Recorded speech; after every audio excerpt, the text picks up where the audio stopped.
వృద్ధాప్యంలో ఉన్న తల్లిదండ్రుల బాగోగుల విషయంలో సుప్రీంకోర్టు మరోసారి సంచలన తీర్పు వెలువరించింది.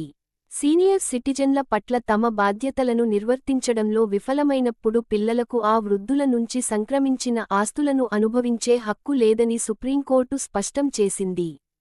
కుమారుడు తమ సంరక్షణ బాధ్యతలు చూసుకోవడంలేదంటూ మహారాష్ట్రకు చెందిన 80 ఏళ్ల వృద్ధుడు కమలకాంత్ మిశ్రా, తన 78 ఏళ్ల భార్య దాఖలు చేసిన అప్పీల్ పిటిషన్పై ఇవాళ జస్టిస్ విక్రమ్ నాథ్, జస్టిస్ సందీప్ మెహతాలతో కూడిన ధర్మాసనం విచారణ చేపట్టింది.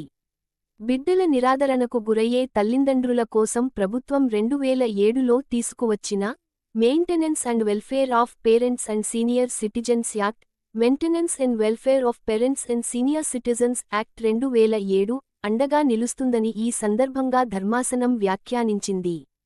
ఈ చట్ట ప్రకారం తల్లిదండ్రుల సంరక్షణ చూసుకోని పక్షంలో పేరెంట్స్ తమ పిల్లలకు, బంధువులకు బదిలీ చేసిన ఆస్తిపై యాజమాన్య హక్కులు తిరిగి బాధితులకే దక్కేలా ఆదేశించే అధికారం ట్రైబ్యునళ్లకు ఉంటుందని ధర్మాసనం స్పష్టం చేసింది.